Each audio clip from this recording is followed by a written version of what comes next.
Hey, it's Tuesday. I started a day with a 2 hour walk in the forest and through the beach with my sister. And we saw 5 different mushrooms. And I start to think about the difficulty parents have to make proper healthy choices for your children. When they go to school, it's crap food there, and they have chips. And on the way through the forest, before we got out of the city, I saw the teenage girls who bought lunch, and there was a huge chocolate bar and then candy.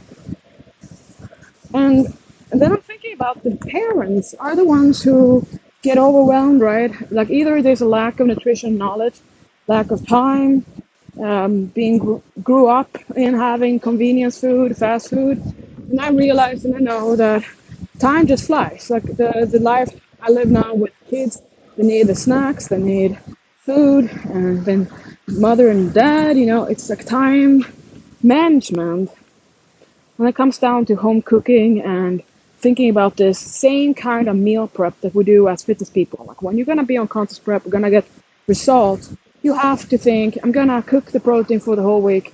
Then we're gonna have different kind of uh, add-ons, right? Like the vegetables, the potatoes, the bread, whatever that is, that becomes a complete meal. And then I think about to simplify that for people so you don't have to go to convenience store, you don't have to rely on meal delivery or that mom eats one thing and then the rest eats another. It should just be as here's someone who wants to get leaner, you just skip one of those side dishes. And when I thought about that, it kind of segued me over to the challenge of staying happy in a defeat mode, as in order to lose more than a few pounds, you gotta accept that it's a lifestyle. You are committing to this. You are setting up habits that you're gonna rely on and adhere to for life. It's not the same as having one meal plan. It's the only way you know how to stay on plan. And the yo-yo diet culture is ingrained into us in our like 2 or 3 generations, from the 40s, 50s or so on when it started to lose weight and on the diet pills. It is really hard to resist this succumbing to the convenience and comfortable living that no matter how you twist and turn it, what are you going to do? Go buy something that is just made for you here? Or do you want to be learning how to simplify your eating and be able to rely on yourself? So I'm one of those who I just simply don't eat out. I eat my own food and I bring it. I enjoy the whole restaurant culture, but I don't eat because it's just not part of what I have grown into doing. I love to know exactly my nutrition, not tracking calories, but how it's been made and with what kind of ingredients. So nutrition becomes a little deeper, tougher when you have a family and your children. You want to have them have enough protein and of all the minerals and vitamins. And I think like how are families gonna cope? How do you build your nutrition for your kid? Number two thing, my philosophy conundrums is I am training my nephew, the youngest one, at the gym, and he gets frustrated that he can't just lift because he wants to. And I ask him, "Do you gonna do 10 reps?" And then he gives up after three. He's like a Bambi on ice, and he gets frustrated. He doesn't want to learn. He has this resistance to everything, and that's what I love about the iron. That the iron just doesn't care about how I feel. I have to be tough.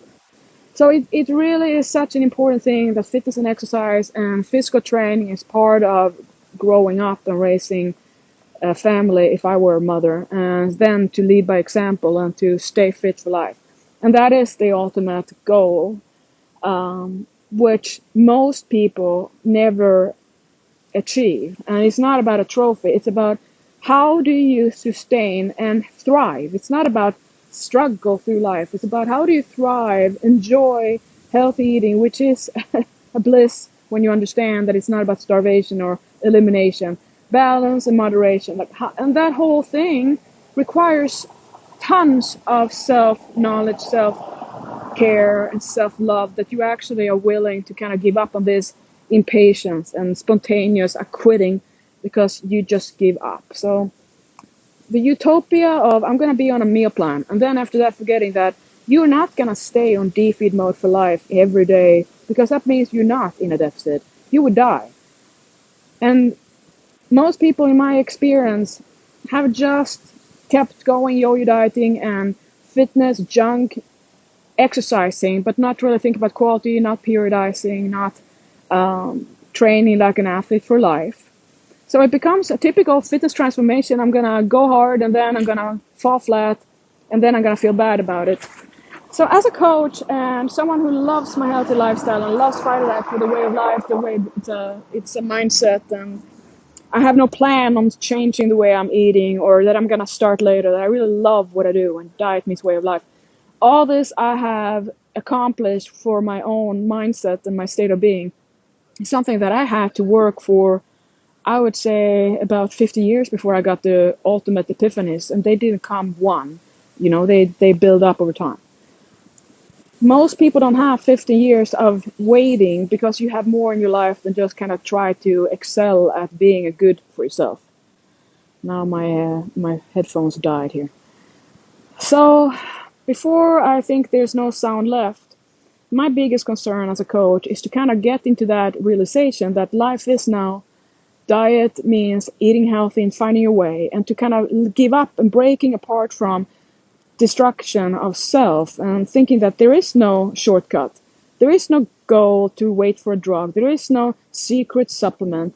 It's about wanting to eat and enjoy the food and to train for your goals and to really commit to yourself. And I wonder how many are just kind of feeling defeated and fall off. And in all those years I held fitness transformation challenges, that was the way I felt, that I am helping people to find a way. And if they keep on trying, they're going to stay in the mode of trying. And then they're going to find a way. That was all hope all coaches and trainers hold on to. But then when you look at the statistics, obesity and heart disease keep on growing. So there's something that isn't being done. And I feel like the whole point of enjoying fitness life and enjoying healthy eating, that gets lost. Everyone is looking at kind of elimination diet, or to have one extreme diet after another, or liver king, or to go for another fad. And I'm thinking, do you realize you're just never getting to set up yourself for something you can have as your automatic nature, that the way you simply choose what is good for you, right? So that never becomes the way of life. So if you hear me and you want to set up a nutrition consultation, you want to work with me, I'm here for you who are willing to give up on yo-yo culture, who realize that you are wasting your time, never get to achieve a healthy balance, and what a loss of self-actualization. It's not about physical fitness goals, who could care less, but it's about standing up for yourself and realizing that you are an organism in a tough environment to stay so-called good, and you don't need to be feeling bad about it, but you have to be honest with yourself and realize you're not getting out of your own way. Self-sabotage is something that the whole industry is just benefiting from, and you shouldn't want to be a victim. So all my love to you.